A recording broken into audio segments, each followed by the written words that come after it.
Buenísimas, buenísimas, recontra buenísimas mañanitas. Estamos iniciando semana. Mi Cristo interior saluda y bendice a tu Cristo interior, que vas a conectarse hoy, mañana, el día, y también el de aquellos que queriendo conectarse. Hoy es lunes 31 de marzo, se acabó. 31 de marzo se acabó. Programa número 721. El espíritu de sabiduría descienda sobre nosotros todos y a mí para decir lo que debo decir, a ustedes para entender. Gracias por sus correos, gracias por lo que me dicen, gracias por sus buenos deseos y manifestaciones de bienestar y salud. Estamos en el libro del licenciado Enrique Corbera, catalán, en el África. La biodescodificación, en su entrega número 24. Van a disfrutarlo cantidades. Gérmenes e infección. No podemos empezar a hablar de los gérmenes sin hacer mención al gran trabajo del doctor Hammer relacionado con ello. Rear Hammer. Vemos cómo cada hoja embrionaria tiene sus gérmenes específicos para ponerse en marcha a la hora de realizar la fase curativa o reparadora. Los hongos y las bacterias, que se cree que son los microbios más antiguos, trabajan solo en los tumores regidos por el tronco cerebral, órganos del endodermo. Los virus trabajan exclusivamente en las úlceras regidas por el córtex cerebral de órganos ectodérmicos, como por ejemplo la úlcera de estómago. Las bacterias trabajan de forma parcial, tanto en los tumores regidos por el cerebelo de órganos del mesodermo, como los regidos por la sustancia blanca, en los que hay disminución celular, como la necrosis en los órganos del mesodermo, donde ayudan a la reconstitución de células, como por ejemplo en los huesos. Todos los microbios, sin excepción, trabajan en la fase de curación-reparación. Ni antes ni después de la curación, estos agentes se convierten en gérmenes sin riesgo. Todos los microbios son especialistas más o menos específicos, y no solo con respecto a los órganos en que trabajan, sino también con respecto a la manera en la que lo hacen. Por lo tanto, las bacterias trabajan como basureros en los órganos regidos por el cerebro y como reconstructores en los órganos regidos por la sustancia blanca del mesodermo. Los virus son reconstructores y restituidores puros, causan una fuerte hinchazón y rellenan el déficit de sustancia celular en procesos ulcerosos de los órganos ectodérmicos. Los hongos son como basureros del organismo, eliminan los restos de él. Y siempre hemos oído criticar los microbios y las bacterias. Veamos entonces los microbios. La palabra microbio tiene una etimología griega, micro, pequeño, bios, vida. Vida pequeña. Los microbios son pequeñas vidas. Se descubrieron a principios del siglo XIX por el señor Pasteur. Fue quien los descubrió o quien tuvo más reconocimiento. A partir de Pasteur, hemos dado a estos microbios mucho poder y lo tienen, pero no el que le debemos dar. Es decir, que hemos considerado que una enfermedad se genera a partir de microbios, que son la causa de las enfermedades infecciosas. Y alrededor de este dogma hay un inconsciente colectivo extremadamente fuerte. Siempre me dijeron, lávese las manos que tiene muchos microbios. En biodescodificación decimos que las enfermedades vienen de los conflictos y decimos algo que rompe esquemas, y es que los microbios no son la causa de la enfermedad, sino los que van a permitir la reparación de la enfermedad. Ellos no trabajan como nosotros, sino a nuestro favor, como ayudantes leales a través de millones de años de evolución. Fueron programados por los centros relé o centros interruptores de nuestro ordenador cerebral. Esto es políticamente incorrecto, sin embargo. Hoy en día ya se ha demostrado la importancia que han tenido los virus en la evolución de las especies, sobre todo en la de los mamíferos. Estos microbios son bacterias, virus y hongos. Hay dos tipos de células. Eucariota tiene un núcleo muy diferenciado y el ADN, el bagaje cromosómico, está encerrado dentro del núcleo. Procariota, como las bacterias tienen una membrana celular, el núcleo no está diferenciado, pero es un ser vivo y autónomo. Un virus es únicamente ADN rodeado de una membrana proteica. La bacteria es la forma más abundante, adaptable y diversificada de la Tierra. También es la forma más antigua, ya que las bacterias están presentes desde hace 5.000 millones de años y fue la única forma de vida durante 1.000 millones de años. No tienen núcleo diferenciado, pero poseen, como cualquier otra célula, una membrana, un citoplasma con diferentes orgánulos y el material genético constituido de ADN. Flota libremente en el citoplasma. Célula eucariota y célula procariota. Estas bacterias, cuando son específicamente microbios, tienen diferentes formas: cocos, esféricas, bacilos, bastones y vibriones de coma. El metabolismo de estas bacterias es variable. Algunas son anaeróbicas, es decir, que no necesitan aire, no toleran el oxígeno. Otras son aeróbicas, necesitan oxígeno para vivir. Y otras son aerobias facultativas, son capaces de adaptarse a la presencia o no de oxígeno. Vaya usted. Vamos a clasificar las bacterias en función de la fuente de energía que utilizan. Algunas sacan su energía de componentes orgánicos, como por ejemplo todas las bacterias que fabrican el humus. Otras bacterias dependen de seres vivos, como las que componen la flora intestinal. Incluso hay bacterias que sacan su energía de componentes minerales. Hoy en día se investiga encontrar bacterias que descompondrían los residuos radioactivos para ilustrar la creíble competencia de las bacterias. Las bacterias se encuentran en cualquier parte de la Tierra. Se puede decir que han lanzado la vida sobre el planeta. Sin ellas seguiría siendo una piedra estéril. Han creado el aire que respiramos, la capa de ozono protectora, el humus, el carbón, el petróleo, el gas, los minerales. Sin ellas sería imposible vivir. Cada uno de nosotros lleva 100.000 millones de bacterias en el intestino y 1.000 millones en la piel. ¿Qué tal que se pudieran ver? Es decir, tenemos más bacterias que células propias. Si son tan peligrosas, ¿cómo es que aún existe la especie humana? Incluso hoy se sabe que algunos orgánulos de nuestras células, las mitocondrias, son antiguas bacterias que parece que han hecho un pacto con las células eucariotas. Son la central de energía de nuestras células. Es muy difícil nombrar todas las especies vivas de estas bacterias, porque parece que cada día se descubre una nueva. A pesar de todos estos datos, las bacterias tienen muy mala fama, aunque solo hay un número muy reducido de estas bacterias que se han implicado en las enfermedades. No hablamos de la utilización de estas bacterias por la industria alimenticia. Les propongo que reflexionen acerca de estos datos para ayudarles a cuestionarse para qué sirven las bacterias en el organismo. En biodescodificación vemos que las bacterias intervienen en la fase de reparación, como si hiciera falta un agente exterior para reparar el tejido correctamente. Por ejemplo, cuando vemos los órganos que tienen su foco de Hammer o el interruptor en el córtex, vemos que en la fase de estrés las células se destruyen. En la fase de reparación, las bacterias van a intervenir para aportar energía a esta reparación, porque se trata de reemplazar estas células muertas. Entonces, se van a multiplicar, hace falta energía. Las bacterias pueden intervenir para limpiar. Las bacterias firman el periodo de reparación.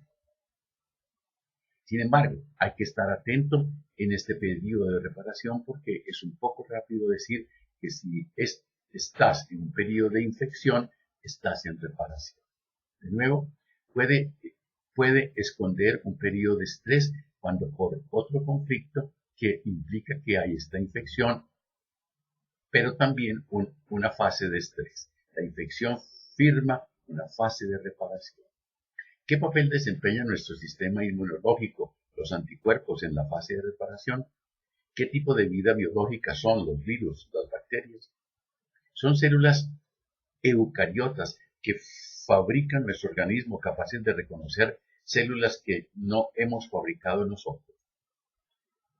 En un primer momento, me gustaría que sintieran que puede haber otra hipótesis, que el microbio puede facilitar la salud a través de la enfermedad. La noción que tenemos de enfermedad es la fase de reparación, porque cuando tenemos un síntoma visible, uno considera que está enfermo. ¿Cuál es la enfermedad? ¿Cuál es la enfermedad? Es la reparación del síntoma, la fase de reparación.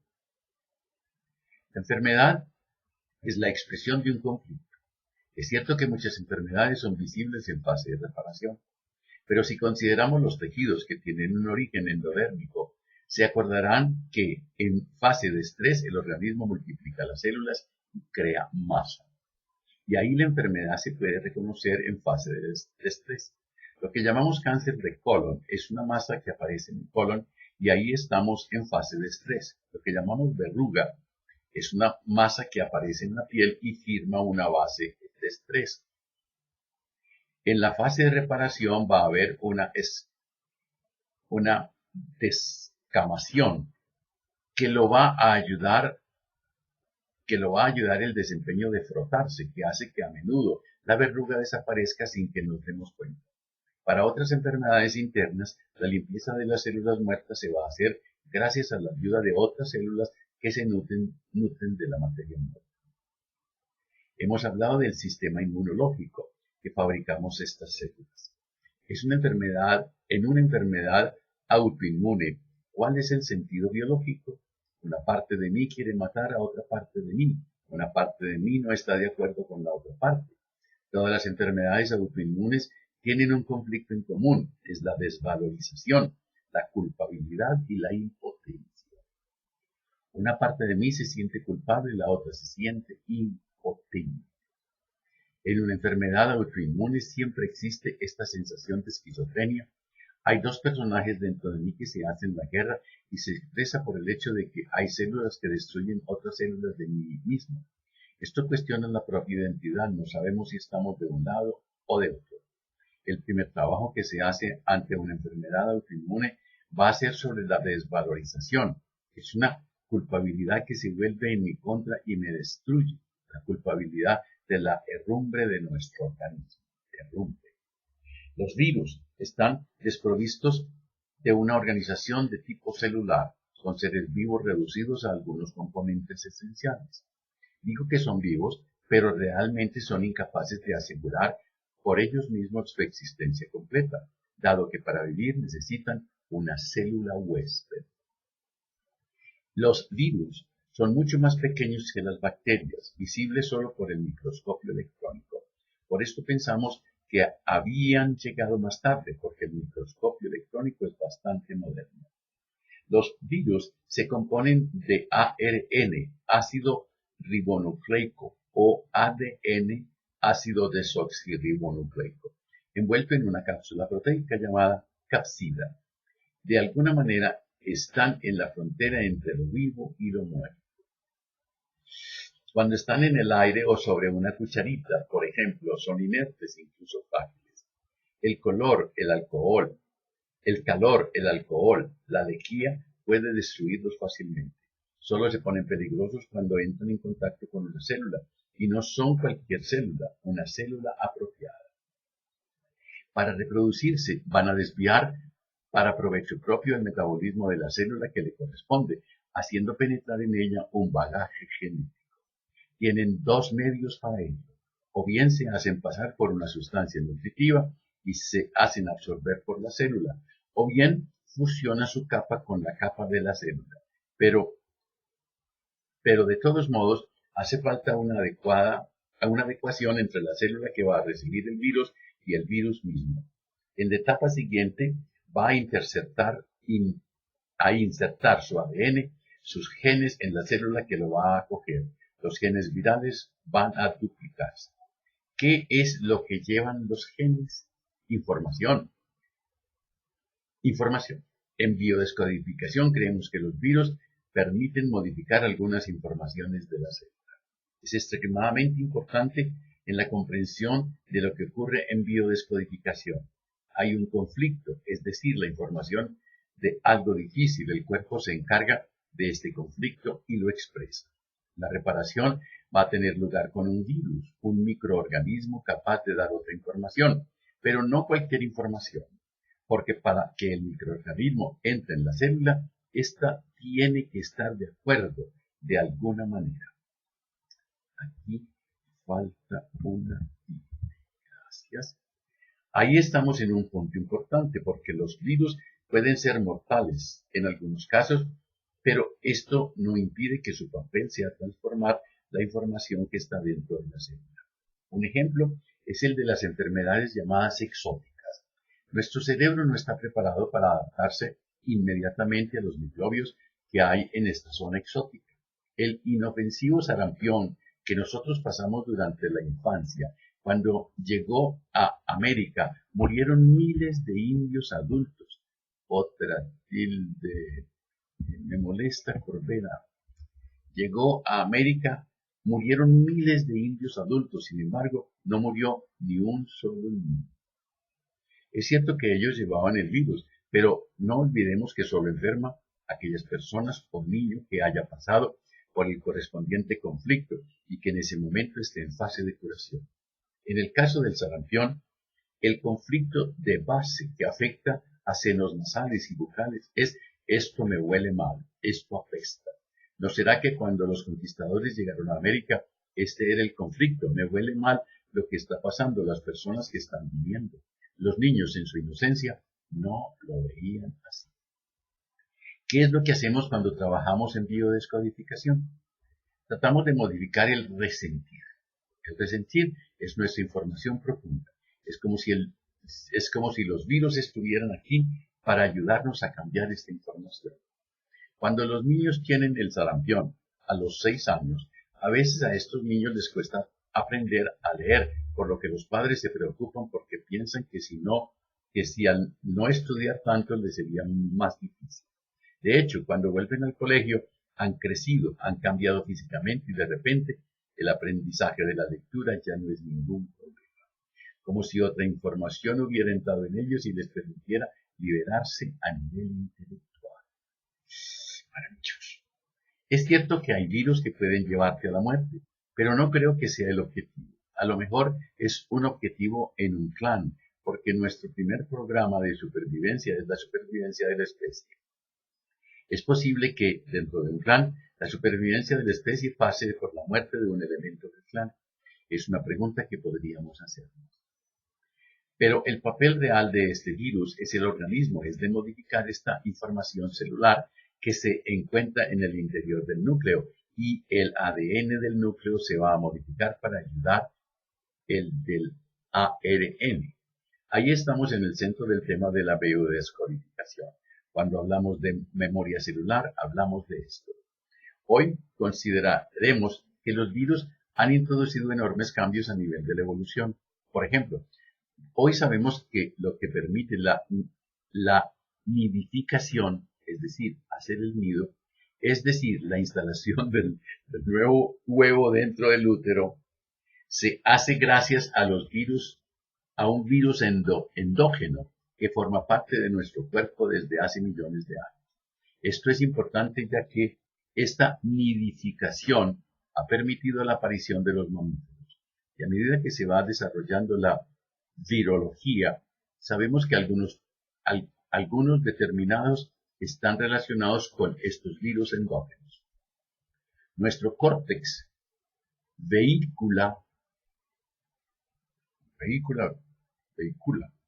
esta noción de información, de relación, y es cierto que muchos virus intervienen en enfermedades que afectan órganos de origen ectodérmico. Pero no es solo esto.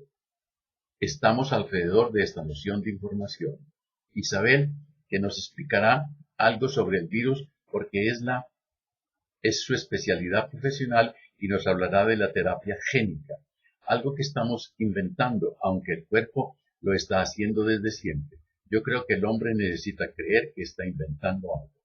La terapia genética muestra que han caído varios dogmas. Esto hace que los lobbies farmacéuticos hayan decidido invertir mucho dinero para investigar esto.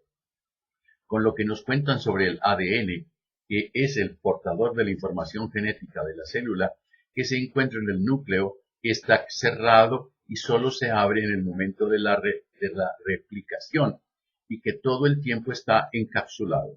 Difícilmente podemos entender que los virus entren en nuestra célula y modifiquen la información. ¿Cómo pueden acceder si el ADN está encapsulado? Uno de los últimos dogmas que ha caído en genética, así me lo contaron en la universidad, en la asignatura más especializada, es que la molécula que transfiere información y que codifica los genes es el ARN. El ADN está en el núcleo encapsulado. El ARN es otro ácido ribonucleico que se encuentra en nuestras células y hay diferentes tipos. Si nos imaginamos el ADN como la doble cadena, no todo el ADN codifica algo, solo los genes, que son una parte del ADN. Clarísimo. Los genes son lo que realmente se traduce por mecanismos celulares y dan lugar a una proteína o a una enzima, moléculas que son las que luego trabajan. En terapia genética, lo que se hace es estimular las células para que produzcan un ARN mensajero, que daría lugar a una enzima o una proteína o algo funcional cuyo déficit sea el responsable de una enfermedad, por ejemplo, mediante una enzima propia de los virus denominados transcriptasa inversa, transformarlo en ADN codificante, como lo llaman. Lo introducen en la célula que tienen alguna alteración, como las células autoinmunes, las células cancerígenas. Lo introducen en la célula mediante cápsides de virus que tienen la facilidad para entrar en la célula e introducir esta información. Dentro del núcleo está el ADN, la molécula estática.